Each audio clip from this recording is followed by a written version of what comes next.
Gentili amiche, cari amici, buongiorno da Andrea. È del 10 di marzo, abbiamo dimenticato il giorno, stiamo cercando di non subire l'incedere del tempo. 10 marzo, elezioni regionali in Abruzzo, si sfidano. Partiamo a missile, Marco Marsilio, governatore uscente per il centrodestra, sfidato da Luciano D'Amico, rettore dell'Università di Teramo, con diverse chance, con un momento in cui si giocherà la destra e il suo governo e il futuro assolutamente no, come ha detto il giornalista Orsina, da non confondere con Orsini. Su Repubblica non sarà questo che cambierà. In ogni caso ci apprestiamo alle 23 alla chiusura dei seggi a seguire in diretta. Vorrei fare una diretta a Facebook ma non la farò perché ho anche rispetto del vostro tempo libero, però sarebbe bello vedere il testa a testa. Marco Marsilio dice che andranno tutti a dormire alle 11 perché avrà già un vantaggio pazzesco, non esiste il voto disgiunto, fantastico, e quindi non esiste il ballottaggio naturalmente, vince chi prende più voti. Andiamo a bagnare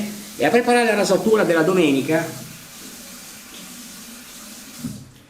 Non secondario oggi, diciamo, l'aspetto illuminotecnico. Ringrazio gli amici che hanno apprezzato anche l'intermezzo, quella rasatura fatta alle ore 13, nell'intervallo di pranzo del mercoledì, allorquando sono dovuto poi partire e ho provato questo illuminatore Small Rig che l'amico Stefano, che ringrazio ancora, di Unimo Ghitari, mi ha consigliato. Mi guardo in uno specchio, chiaramente nel mio mobiletto a 3 piani, ho lo specchio sotto, la camera davanti e la luce al piano sopra. Alcuni test fatti con luce artificiale del soffitto appesa non sono stati, secondo me, soddisfacenti, perché l'illuminazione vera, quella diciamo fatta con degli oggetti acconci a girare delle riprese video al buio, e anche non solo al buio, sono quelle che andrebbero seguiti, perché la professionalità innanzitutto, anche in cose piccole che per me sono importantissime, come farmi la barba con voi la domenica mattina.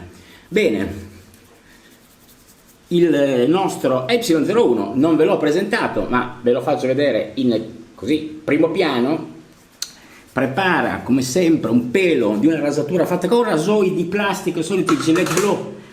In Umbria il venerdì mattina attorno alle 8, quindi sono passati sabato, domenica, quasi 2 giorni e qualche ora, e quindi andiamo a preparare una rasatura che faremo con pennello, che vi presento in ammollo. Scusate ma ho perso un pezzo, il nostro sempiterno e conosciutissimo Portuguese, eccolo qua, Portuguesa, come Carlos Tavares, amministratore delegato di FCA. Questo è un po' Woody Woodpecker from the Space, vedete questi pennelli si aprono molto, è un bene o un male, questo me lo direte voi.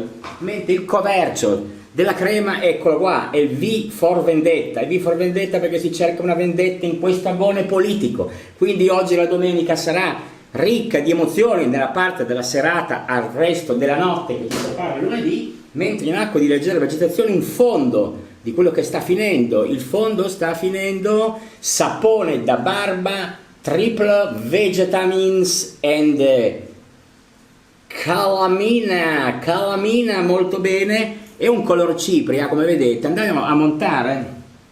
I rasoi alla fine sono come i fine secolo, è rimasto un buco, sembrano i buchi dove Patrick de Gaillardon, vi ricordate, si tuffava con la tuta alare e purtroppo poi c'è rimasto secco. Adesso ricordiamo Patrick de Gaillardon.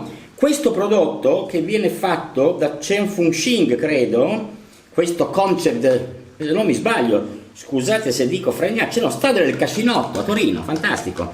Strada del Cascinotto sono quegli ambiti esterni delle grandi città. Torino poi non è assolutamente una grande città, ma in ogni caso dove vecchie fabbriche ancora in mattoni. C'era per esempio, credo, la fabbrica dell'Aurora, la fabbrica delle penne stilografiche, c'era anche la casa del nostro amico che ricorderà Stefano di Unimo dei tempi delle degustazioni con grandi bottiglie, che viveva in una casa davanti a una sorta di server farm di Sky, dove c'era una smitragliata su un terrazzo di un palazzo con 50 paraboliche che usavano nei tempi, forse ancora oggi, le TV che trasmettevano via satellite sul sud di Torino, poi gli impianti Iveco, tutta storia industriale che sta finendo, mentre la crema, nonostante il fondo cipria, è molto bianca e ha un montaggio istantaneo anche molto positivo, direi, e quindi non avremo troppo tempo da impiegare nel montarlo per preparare la rasatura di questa domenica piovosissima. Scrosci, pioggia orizzontale per le strade di Cecina, credo anche nel circondario. Non va meglio in Piemonte l'amico Armando,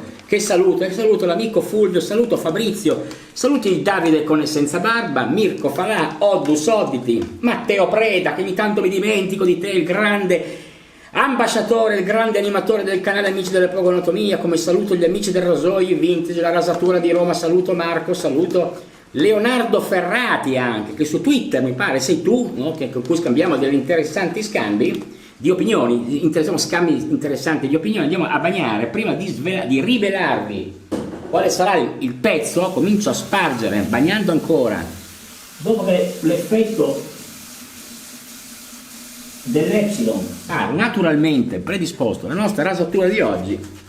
Bene, andando all'indietro vi metto nell'obituary la morte di Barbara Balzerani, morta a 75 anni dopo una lunga malattia, in realtà durata un anno, per un tumore che l'aveva colpita. Chi non l'ha vista durante le cronache degli anni 70, 80, perché era magari troppo giovane, l'ha rivista, intervistata su alcuni canali un po' nostalgici da parte di chi ancora oggi, compresa la professoressa della Sapienza, poi ripresa dal lettore, che hanno ricordato la morte di Barbara dicendo la tua libertà è anche la mia, condividendo anche il dolore per la sua perdita, ha creato un sacco di polemiche. Oggi un gran pezzo interessante, anzi, di Andrea Malaguti sulla Stampa di Torino come editoriale, dove racconta attraverso un'intervista a Carol Bebe Tarantelli, la figlia dell'economista ucciso proprio da Barbara Balzerani negli anni 70, prima del sequestro Moro.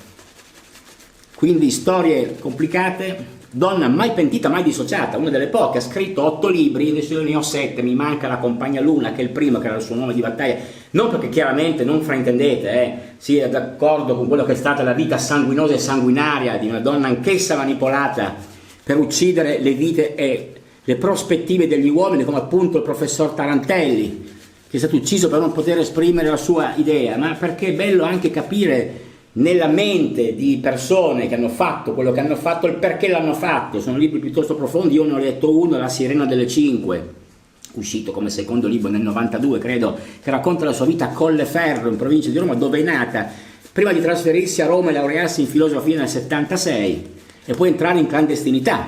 Quindi è la storia di una donna armata, una lotta che vogliamo dimenticare parlando, e che poi però si riprende attraverso le violenze che abbiamo visto anche psicologiche, cui è stato sottoposto il conduttore Parenzo, che è stato contestato alla Sapienza durante un convegno della destra universitaria, chiaramente, a cui è andato del fascio sionista, perché lui è ebreo e dicono che è fascista perché sostiene Israele. Quindi una serie di mostruosità che vengono un po', se guardate, snocciolate. Se comprerete la Stampa di oggi, avete ancora tempo, solo mezzogiorno e mezzo, e nelle grandi città generali li comprate anche dopo le 13, mentre qui dopo le 13 rimane giusto l'edicola della stazione dei treni. Benissimo, non ci perdiamo quindi nel ricordo, per quello che può piacere o meno, di Barbara Balzerani, comunque personaggio che ha segnato purtroppo la vita sanguinaria dell'Italia degli anni 70. Abbiamo nello specchietto Brosio, Paolo Brosio dice che ha visto la Madonna più volte, ma la prima volta l'ha vista durante un'orgia. Quindi immaginatevi quest'uomo indaffarato in questa festicciuola in cui è stato invitato, appunto vede la Madonna, non ci ha spiegato come, ma se andate a approfondire probabilmente troverete qualcosa di interessante. Io trovo molto aggrappante la V for Vendetta, una crema piuttosto compatta. Aggiungere un po' d'acqua perché non mi piacciono le creme troppo stuccose, anche perché poi viene a perdere nella scorrevolezza. Quindi andiamo così a completare, a preparare la rasatura, che avverrà con un pezzo, un rasoio che mi ha regalato l'amico Marco di Roma, con rasoio Godfellas con manico Impero. Eccolo qua, un ponderosissimo, pesante ma convincente rasoio con un'apertura non da poco. Questo fu il famoso rasoio che ricorderà Riccardo, ho montato al contrario una volta. Quindi queste sono le follie che accadono così. E andiamo, non ho preso bene il fuoco, a tagliare, anzi a montare con le nostre lamette Bolzano. Eccole qua, ve le faccio rivedere, scusate il refuso, eccole. Bolzano Super Inox inossidabile. Qua abbiamo poca cola, quindi non avendo la radio accesa, che sarà radio radicale perché sta trasmettendo, andiamo a bomba all'ultimo punto. 12 anni di Leopolda, Firenze in corso. Fra poco parlerà, se già non ha cominciato, Matteo Renzi, che ha iniziato venerdì la sua 12ª riunione fiorentina con i suoi amici di Italia Viva. Niente cola, poca cola, iscrizione perché si fosse messo in contatto solo adesso, non avesse mai visto con un emozionante ravvicinamento le iscrizioni sulle Bolzano, ve le mostro nella mia Lumix sperando che il contrasto luminoso ne favorisca la lettura. Andiamo ad accendere, vediamo uno scatenato Andrea Marcucci che dopo aver fatto il capo di Videomusic, il padrone del gioco, è entrato nel Partito Liberale Italiano, proprio alla fine è entrato poi nel PD, poi litigato col PD, nato con Matteo Renzi, oggi ha parlato, ha detto andiamo avanti, armiamoci, combattiamo, ma io non ci sarò. Ecco l'imprenditore toscano della Garfagnana che manda gli altri in guerra mentre montiamo, questi sono purtroppo esempi già visti, armamosi e partite. Benissimo, mi ricorda qualcosa, pettine in giù mi raccomando, pesante il coperchietto questo pesa forse la parte più imponente del rasoio, manico impero, non ve l'ho descritto ma ve lo faccio vedere. Nelle sue zigrinature, nelle sue rastremature, con al fondo alcuni puntini molto d'armatura medievale, così, spero di non confondere l'occhio elettronico della mia Lumix. Andiamo subito a radere, non so chi stia parlando, anche Maria Elena Boschi, attaccato a Carlo Calenda in tutto il suo intervento, dopo avergli detto che Matteo Renzi aveva salvato, l'aveva fatto ambasciatore e vice ministro. Bene il taglio, bene. Allora, posso già dire che l'attacco di questo rasoio armato, scusate armato non si dice, vero, con la Mette Bolzano è veramente soddisfacente, sentitelo. Carlo Calenda arrogante e presuntuoso, ma io stacco un attimo e vi faccio sentire il taglio della Bolzano su questo rasoio perché vale la pena. Giro il lato semipulito, sentite. Con il tintinare della pioggia sui coppi dei palazzetti bassi del giardino, delle casupole cecinesi, io con la bocca faccio da cassa armonica, sentite,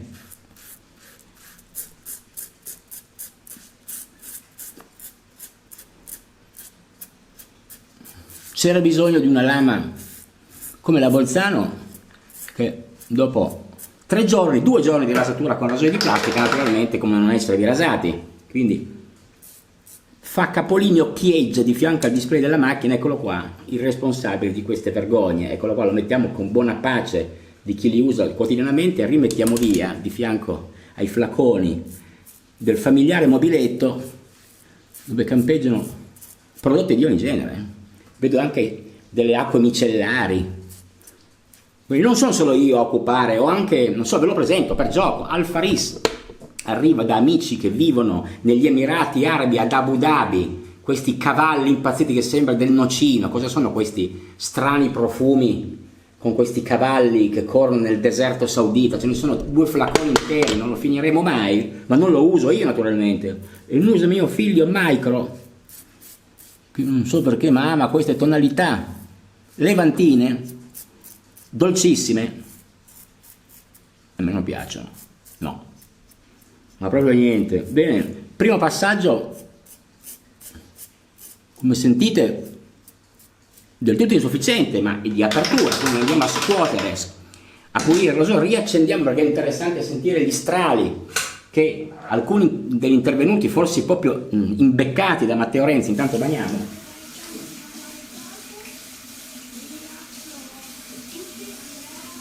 Hanno rivolto al loro ex amico Carlo Calenda. Bene, io andrei a prelevare ancora per il puro gusto di continuare ad avere un pennello riccamente ornato. Bene.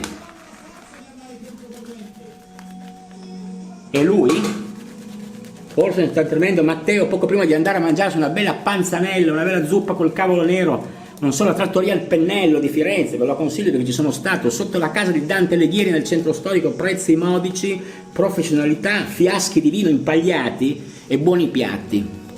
Ma non credo che la generazione Erasmus a cui appartiene Matteo Renzi andrà a uccidersi con la cucina grassa della cucina italiana tradizionale, magari qualcosa di più vegetariano, ma non conosco i gusti alimentari di Matteo Renzi. In ogni caso andiamo avanti, corriamo, mentre suona una sorta di ode al garantismo, ode allo scizionismo della sinistra. Sapete, Italia Viva ha accolto anche un intervento molto duro e molto, sempre molto caustico dal Bravo, va onormente detto, ma oltre che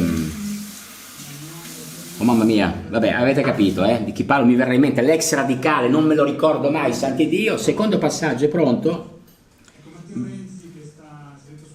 è salito sul palco Matteo Renzi. Ve lo alzo un po' mentre mi viene in mente chi era l'ex radicale, mi viene in mente Ricucci, non è Ricucci, mi viene in mente Gennaro Migliore, non è Gennaro Migliore. Vabbè. Marco Sacco, lo chef stellato di Mergozzo di Verbania, ha mandato tutti sul cesso, delle vongole andate a male, 20.000 euro di provvisionale, ha pagato per ospiti, ha dovuto rimborsare un sacco di soldi, una figura veramente spaventosa. Mi pettino perché mi do un tono, perché se è salito il leader di Italia Viva, sai mai che mi veda in deshabillé dentro il bagno di casa mia, mentre il Pier Camillo De Vigo, magistrato di mani pulite, ai tempi di Pietro, condannato 1 anno e più 3 mesi, condannato in via definitiva per aver spifferato ai tempi del caso Amara alcune informazioni riservate e coperte dal segreto istruttorio. Mentre sentiamo un pezzo di intervento di Renzi, se non mi viene bloccato l'algoritmo per indegnità, sentiamo. Che parole. Primo saluto del discorso conclusivo lo voglio dedicare ad Alessandro Baricco per tante ragioni. Alessandro Baricco, malato di uno strano problema genetico di trapianto al midollo, la sorella gli ha donato, lo scrittore, famoso fondatore della scuola Holden di Torino, scuola di scrittura. Un'azienda che si chiama Novo Nordisk, avete mai sentito dire? È un'azienda danese. Novo Nordisk. Ma scoprirete cose meravigliose mentre io mi faccio la barba. Ha superato Tesla. E che cosa fa questa azienda danese? Lo sapete? Ha un farmaco particolare, o meglio, questo farmaco particolare prodotto dall'azienda danese ha superato la seconda fase. Si parla di farmaci, di borse americane che hanno superato Tesla. Per andare a ufficializzare, a dare il via libera definitivo. Questo farmaco è un farmaco contro l'obesità. Ed è Però, un farmaco che ha talmente un potenziale. mentre il rasoio continua a mordere la barba in contropelo.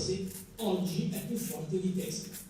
Tesla che aveva raggiunto in alcuni momenti continua a superare le principali aziende automobilistiche tedesche. Bene, non è soddisfacente, ci vuole il terzo passaggio, dobbiamo bagnare. Mentre Matteo Renzi si illumina su nuove opportunità. Vediamo dove vuole arrivare. Bagniamo? Perché vi dico questo? Perché il mondo che ci circonda è utilizzo. Vero da sposa per il terzo passaggio. Ci siamo riempiti la bocca ieri in un dibattito molto bello con la professoressa dell'acqua, è effimero, dura un giorno in greco, esattamente come le storie di Instagram, che durano 20 Prendiamo ancora un po' di crema per non farci mancare niente. Se c'è Renzi in diretta. Certo che è politica la conseguenza economica di un'azienda, l'investimento nel Vediamo dove vuole arrivare, poi andremo avanti nel nostro elenco. Non perdiamoci, se no restiamo tutto il giorno ad ascoltare Radio Radicale, Renzi dalla Leopolda in diretta su Radio Radicale. Vediamo tra le radio oggi proposte come sfondo e colonna sonora della rasatura in compagnia di Domenica Che Barba. una passione momentanea. Bene, andiamo allora a fare l'obliquo a questo punto, terzo passaggio. Magari arriva dappertutto. Mentre vi dico che 55 milioni di turisti andranno in Africa l'anno prossimo a cercare resort pazzeschi in mezzo alle savane, a cercare emozioni in mezzo agli animali esotici, a cercare nuove cose, e stanno alcuni cercando invece di mandare 300-400 euro anche turismo low cost in Africa, quindi attenzione, non so se fidarsi, ma insomma abbiamo anche nuove attività imprenditoriali nel campo del turismo, mentre guardando lo specchietto retrovisore leggo che Mario Adinolfi, leader del partito della famiglia, vuole andare a redimere prostitute in un bordello che c'è al confine austriaco tra l'Italia e l'Austria, che credo che sia, perché me l'hanno detto qualcuno che c'è stato a Tarvisio, penso, una delle porte che vanno verso il nord Europa, dove ci sono questi alberghi dove italiani ingrifati si portano con le loro golf, con l'arbre magique appena acceso, a cercare compagnia. E Mario Dinolfi è andato lì per redimere, dice non fatelo, seguite i canoni del decoro della famiglia, voi ragazze non vi fate prendere da questa vergognosa attitudine per guadagnare tanti soldi troppo in fretta. Non so cosa abbia detto, ma lo leggeremo, mentre Giorgia Meloni durante la sua campagna elettorale in Abruzzo, di cui andremo a parlare con qualche piccolo articoletto, ha ricevuto in regalo un trattore. Quanto costerà un trattore? Un bellissimo regalo, Giorgia, me la vedo, col cappello di paglio sugli altopiani, no? Che si muove con sicumera a Campo Imperatore in mezzo agli stazzi, in mezzo agli ovini, col suo trattore. Fa perché ama chiamare questo luogo casa, perché ama pensare alla politica. Casa Leopolda nel frattempo Non effimera, non si autoincensa. Io ho terminato la rasatura, ragazzi. Potrei anche fermarmi qui, ma non mi fermerò qui, però vado a bagnare. Andiamo a sciacquare prima di dare un occhio. Arresto estero, Erdogan nel 2028 abbandonerà la politica, il capo turco, presidente Recep Erdogan, forse si leva dai marroni. Mentre con l'acqua ancora fredda andiamo a tacitare un momento, come lo chiamavano il ducetto di Rignano. Rignano è il paese della provincia di Firenze dove Matteo è nato. Oggi credo che viva vicino a Pontassieve nella sua meravigliosa Villa Bianca. Comunque andiamo avanti. Mentre Nikki Haley, che ha cercato nelle primarie di contendere la premiership del Partito Repubblicano per le elezioni a Donald Trump, ha perso, si è ritirata dalla competizione, ma non, pur essendo repubblicana, in pectore non sosterrà Donald Trump. Giustamente. Akira Toriyama invece è morto, uno dei più famosi fumettisti manga, il papà di Dragon Ball, quindi non ho inserito date, ma piangiamo dei grandi artisti giapponesi sul mercato del fumetto, mentre il Partito Popolare in blocco con 400 voti ha rieletto Ursula von der Leyen al vertice della Commissione Europea. Dopo queste pillole, di cui credo non ci sia nient'altro di così importante da dire, andiamo però a capire come mai oggi vi ho scelto un articolo legato alle elezioni. Perché come mai? Perché per l'appunto si vota per il Consiglio regionale dell'Abruzzo, dove si contendono, come avete visto, Marco Marsilio e Luciano D'Amico, lo scranno più alto del Palazzo della Regione. Qua avete alle politiche del 22, ve lo metto in descrizione, se poi avete bisogno dei dati ve lo posso mandare con un fermo immagine, forse la mia Lumix, l'illuminatore riuscirà a darvi contezza, ma non voglio farvi venire mal di testa sui voti. Quello che è certo è che l'Aquila a destra, Pescara a sinistra, il derby tra i capoluoghi è decisivo, cioè l'interno, la provincia dell'Aquila e di Teramo è molto più tenuto in mano dalla destra, dove c'è più chiusura, tradizione agricolturalmente. Pescara, che è più aperta verso il mare, è un po' più appannaggio del centro-sinistra, ma per poco, perché nella città, nella provincia di Pescara, il centro-sinistra ha fatto il 51 e 42,4 il centro-destra, ha preso una bella scopola. Mentre all'Aquila ha fatto solo il 46 contro il 49 del centrodestra in quanto provincia interna. Io avrei sognato questa sera di essere all'ufficio centrale circoscrizionale all'Aquila con i giornalisti e seguire lo spoglio in diretta, ma poi vabbè, la famiglia mi avrebbe cambiato la serratura di casa, perché almeno un po' di decenza, ci va un minimo di decoro, come ha detto l'amico Fabio, che ho ascoltato con affetto come sempre, anche con ascoltando il suo consiglio perché è certamente utile. Questo è il Messaggero, piccole notizie, il Messaggero inserto Umbria del Messaggero romano, vedete, dalle notizie stravaganti. Allora, in prima pagina nella sezione provinciale, anzi regionale del Messaggero, abbiamo questo: busta di spazzatura sulla testa dell'arbitro, no? Quindi questo è storia di inciviltà dai campi di calcio dell'Umbria. Uno pensa, ma l'Umbria Verde, l'Umbria Felix, qual era la campagna? Saranno tutti tranquilli a guardare le loro partite con i loro bambini? Vero, niente. Sono praticamente scatenati, come ben sappiamo, sui campi di calcio delle divisioni infime, sempre più basse naturalmente, mentre per la cronaca di Spoleto abbiamo straniero con l'accetta distrugge la pasticceria. Questa è pagina 45 del Messaggero di venerdì, quindi dell'altro ieri, quindi sappiate che se andate a farvi un cappuccio, una pastarella in Umbria, rischiate anche che vi aprono la testa in due come un cocomero. Quindi occhio a cosa fate, mentre prima di pensare a un after, che già so qual è, mentre l'aere mi asciuga il viso prima di un aftershave che sarà ragionevolmente alcolico, vi presento la prima pagina del Foglio, che non vado a leggervi nelle parti relative alla politica, ma ve la mostro per chi non avesse avuto modo. Eccola qua, questo è il pezzo di Simone Canettieri e Giulia Pompili a quattro mani. Mi fido solo di te, Meloni chiudi a Belloni il doppio lavoro, oltre ai servizi anche il G7, i giochi di potere dietro un'anomalia. Si parla della signora Belloni a capo appunto dei servizi segreti, che vogliono mettere a capo del G7, che sarà l'evento che si terrà in Umbria a Villa Ignazia, come sapete, in Valle d'Itria, che piace tanto a Giorgia Meloni e a tanti ospiti che nel G7 in quelle masserie hanno visto le loro meravigliose vissuto le loro meravigliose vacanze. Quello su cui punto oggi un pezzo di Marianna Rizzini è si intitola l'editore volante. Questo Alberto Leonardis, che ha la mia età, 57 anni, quindi non so, vedete, sembra un po' più giovane, non lo so, non saprei dire, ma soprattutto è molto più ricco di me, perché questo signore è presidente di SAE, amministratore delegato di SAE, un gruppo editoriale che ha comprato alcune testate locali del gruppo GED, e non soltanto il centro di Pescara, che quando lo comprò si disse questo vuole entrare in politica. In realtà la politica questo gliene frega niente. Il centro di Pescara è uno dei quotidiani più conosciuti del litorale e più letto nel litorale abruzzese. Il suo mestiere è di deal maker, colui che mette insieme dei capitali attorno a un'idea, di solito la sua. Beh, grazie, vorrei vedere. Qua cosa ci dice la nostra Marianna Rizzini? Ha fatto dunque alla testa di una cordata di imprenditori nel 2022, quando con il suo gruppo editoriale SAE, Sapere Aude Editori, ha acquisito dal gruppo Gedi appunto la Nuova Sardegna, e ancora prima nel 2020, quando sempre dal gruppo Gedi ha acquisito il Tirreno, portapunto di Livorno, che si legge in queste mie contrade dove vivo, la Gazzetta di Modena, la Gazzetta di Reggio e la Nuova Ferrara. Sono tutti piccoli giornali che vendono ancora un po', perché non vi dico i giornali grandi che previsioni hanno, vi dico solo questo. Andrea Malaguti, intervistato ieri alla Leopolda con il direttore del giornale Minzolini, ha detto che quando lui è entrato nel 2005, ex bolognese, alla Stampa, chiaramente non era ancora direttore, la Stampa vendeva 320.000 copie, adesso ne vende 100.000. E quindi per 1,70 € di edicola, ma cosa potete ne facciamo? Dice, noi abbiamo 20 inviati in tutto il mondo sui teatri di guerra, in politica, nella società e quant'altro, 10 redazioni, come facciamo a mantenerle? Se dobbiamo vendere 1,70 € al giornale, che appena lo pubblichiamo i blog si prende la nostra notizia e la diffondono gratuitamente, quindi nessuno va più in edicola. Ma ieri l'ha detto anche Matteo Renzi, qua va detto, riapriamo le edicole, comprate i giornali. Ieri ha detto Renzi, non comprate i giornali solo per fare un favore a chi li edita o chi ci scrive dentro, ma per fare un favore a voi stessi come statura umana, e informatevi leggendo la carta.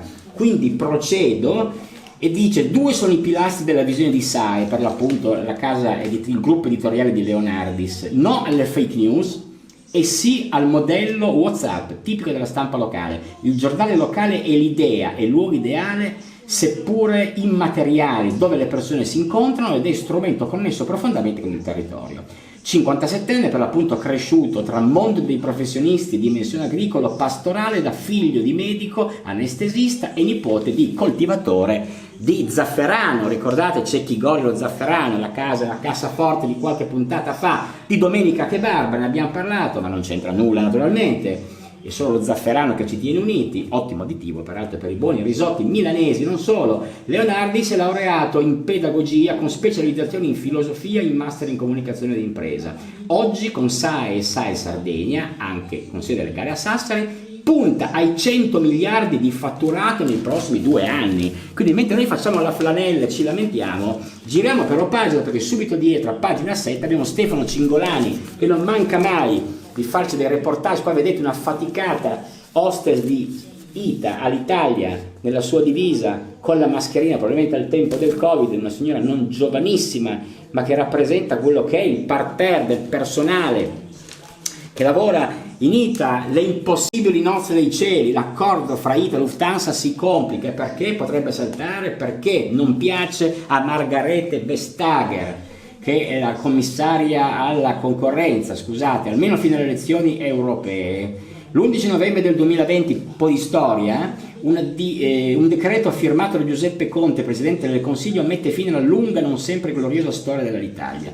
Nel 2008 viene privatizzata e arriva la CAI dei capitani coraggiosi guidati da Roberto Colaninno, poi la Etihad degli Emiratini, cioè gli Emirati Arabi Uniti, quali fuggono dopo che viene bocciato in un accordo sindacale che prevedeva tagli ai salari e ai posti di lavoro. Quindi volevano tagliare, i signori con lo straccio in testa, tagliare i posti di lavoro. Se ne va quindi anche Air France KLM, che nel 2009 aveva acquistato il 25% del capitale nell'ipotesi di una fusione bocciata dal governo Berlusconi. Ma corriamo, andiamo avanti. Qua a parlare poi sarà Antonio Turicchi, presidente di ITA Airways. Ma ne parleremo più avanti, forse non lo citeremo neanche. Volevo dirti chi è in questo momento che gioca al tavolo e dà le carte in questi accordi importanti industriali. Sembrava appetibile la proposta di una cordata tra Lufthansa ed MSC, che sarebbe il colosso svizzero dei trasporti marittimi, creato dall'armatore sorrentino Gianluigi Aponte, che peraltro con le dimissioni del governo Draghi questa Ponte si ritira e si concentra sull'acquisto di Italo, quindi c'è un socio partecipativo interessante, interessato a portare avanti il discorso. L'idea di fondo dell'Unione Europea però, e qua viene il dubbio, l'idea di fondo della UE è che la concorrenza equivale soprattutto al pluralismo dei soggetti, dunque più operatori ci sono meglio è, si dice per l'appunto, ovvero tende a moltiplicare gli attori ed impedire che nessuno cresca troppo. Questi hanno paura dei poli, hanno paura della concorrenza, hanno paura che ci siano dei gruppi di interesse troppo forti che comandino il mercato e lo governino, mentre il fatto sta che Lufthansa punta i piedi e rischia di mandare a monte il contratto matrimoniale se le condizioni imposte da Bruxelles saranno eccessive e se i costi saranno troppo alti rispetto ai benefici. I tedeschi si ritengono pronti a mollare, quindi abbiamo nelle mani la compagnia di bandiera. Non vi leggo altro perché altro non c'è anche altro. Anzi no, c'è una parte molto interessante, ho perso il segnalibro, scusate, vale la pena di non trascurare neanche questa volta. Michele Masneri, di cosa ci parla? I Casamonica d'India, ma intanto mi faccio l'aftershave, se no mi asciugo troppo, al posto dell'asciugamano metto il Foglio Quotidiano. E cos'è che si può usare dopo V con Vendetta, se non altro, scusate, raddrizzo un po' la macchina, V for Vendetta, eccolo qua, sempre il faccino interessante di P671, sempre made in Turing, strada del Cascinotto. Andiamo a scuotere, anche se molto liquido, non ha l'aspetto balsamico, vedete, è un trasparente, non ha l'aspetto di essenze pesanti che possono essersi depositate nel lungo soggiorno dentro il cartone in cui lo tengo nell'armadio, anzi nello sgabuzzino. Andiamo, molto liquido, schiaffi, tonalità. Sento dei profumi di vermouth, non so perché, voi avete mai sentito? Vi posso dire che è un bello schiaffo maschile, devo dire. Mentre Renzi continua a parlare, io mi lascio che l'aria che circola dalla finestra aperta, nonostante il tempaccio, asciughi questa parte alcolica di questo ottimo aftershave che tra tabacco e vermouth mi riporta a campionati di stecca. Potrebbe essere tipo Punta Mes. Per gli appassionati, in descrizione, se volete leggere e saperne di più, vi metto, se riesco a fuoco, ma non mi pare di riuscirci tanto bene, l'etichetta, perché forse sono preso a fuoco da altre parti, non mi voglio perdere. Mentre vi ho promesso che vi avrei letto chi sono i veri Maranza indiani, e la famiglia che ha pagato $6 milioni a Rihanna per cantare al pre-matrimonio, perché non è ancora il matrimonio del figlio obeso, che deve essere questo, che pesa 108 kg ma ne ha persi 30 con una dieta. E poi Michele Masneri, ve li faccio vedere tutti insieme. L'elefante, si chiamano Ambani, è una famiglia specializzata in matrimoni non sobri. Nel 2018 fecero scalpore le nozze di Isha, che inclusero un concerto di Beyoncé, quindi invitati come Mark Zuckerberg in camicia animalier con Bill Gates con la nuova morosa. Il matrimonio di Anant Ambani, erede della famiglia più ricca d'Asia, è stato l'evento dell'anno. Quindi più cafona della più ricca famiglia d'Asia, Bill Gates e Zuckerberg abbiamo detto, e l'ironia nella masseria dove Giorgia Meloni convocherà il G7, abbiamo pure detto. A Borgo Ignazia si sposò l'erede delle bagnate del ferro. Intanto i Marò erano detenuti in India. Ci fu un governatore, anzi un politico del posto, che se la prese con gli indiani presenti che portavano i loro milioni nel Tarantino, dicendo: però voi avete ancora Girone, l'altro Marò, i nostri fucilieri della marina, creando una sorta di piccolo scandalo diplomatico. Molto interessante, perché la penna sempre arguta di Michele Masneri non finisce mai di colpire nei sabati e nelle domeniche. Io arrivo a questo punto salutandovi, ringraziandovi dell'attenzione. Se volete seguire ancora un po' della Leopolda, ma non è propaganda, ma soprattutto concentriamoci questa sera sulle elezioni abruzzesi, che possono essere comunque un segnale in attesa di quello vero che saranno le europee di giugno. E una buona domenica da Andrea e da Domenica. Che barba! Ciao!